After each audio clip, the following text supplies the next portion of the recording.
जय हिंद, जय भारत, वंदे मातरम में जो प्रश्नोत्तरी दी गई है, इस प्रश्नोत्तरी से संबंधित 10 प्रश्न पूछे गए हैं। उन 10 प्रश्नों के उत्तर मैं आज ही आपको पर क्लिक करेंगे। ये यूपी पाठचर्या और समावेशी कक्षा उत्तर प्रदेश की प्रश्नोत्तरी है, मॉड्यूल 1 की। आप यहाँ पर सीखना शुरू करें। नीचे आप देख रहे हैं कंटेंट में भी प्रश्नोत्तरी दिया गया है, सपोर्ट दिया गया है। आपके ये 2 भाग हैं, इन दोनों भागों को आपको पूर्ण करना है।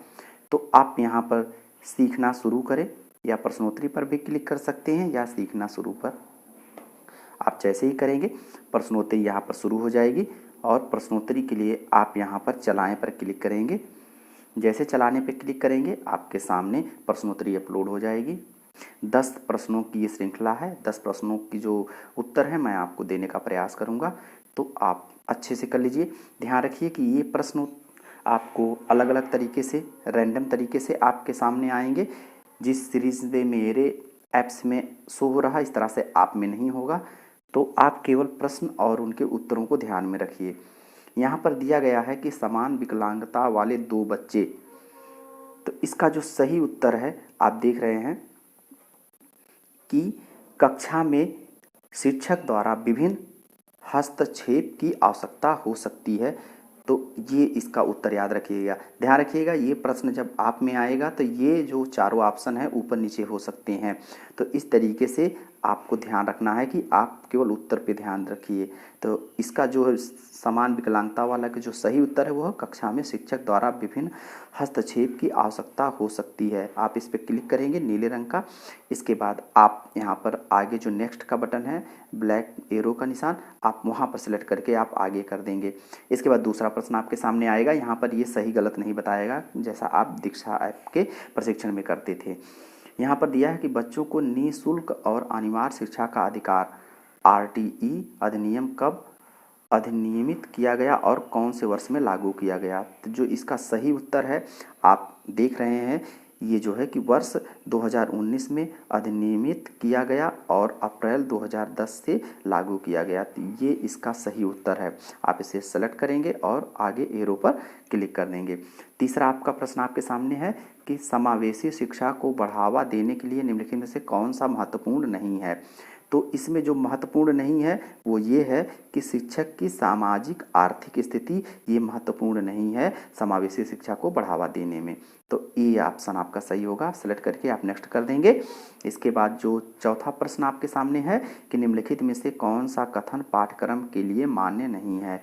तो इसका जो सही उत्तर है वो ये है कि यह भारत में विभिन्न स्तरों पर शिक्षा के लिए दृष्टि प्रदान करता है, ये मान्य नहीं है। तो इसका सही उत्तर होगा कि यह भारत में विभिन्न स्तरों पर शिक्षा के लिए दृष्टि प्रदान करता है, ये इसका सही उत्तर है। आप सेलेक्ट करके आप आगे बढ़ जाएंगे।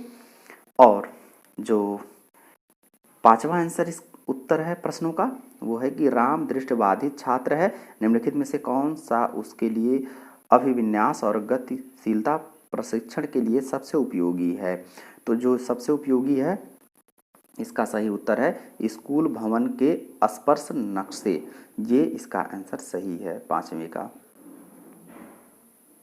इसके बाद छठा आपके पास प्रश्न है कि इन सभी को छोड़कर यूडीएल सिद्धांत है। तो यूडीएल सिद्धांत जो है वो है व्यवहार प्रबंधन के कई साधन, इसका सही उत्तर है व्यवहार प्रबंधन के कई साधन, इसका सही उत्तर है। 7वां प्रश्न आप देखिए, विकलांग व्यक्ति अधिनियम जिसमें से विकलांगता और बिना विकलांगता वाले छात्र शामिल हैं।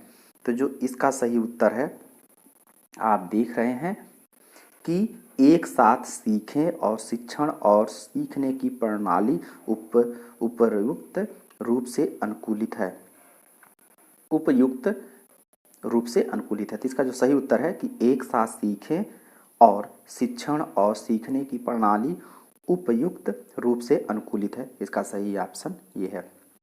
8वां प्रश्न, एनईपी 2020 स्कूली शिक्षा के मौजूदा 10+2 डिजाइन किस में बदलने का प्रस्ताव देता है। तो इसका जो सही उत्तर है 5+3+3+4, ये सही उत्तर है।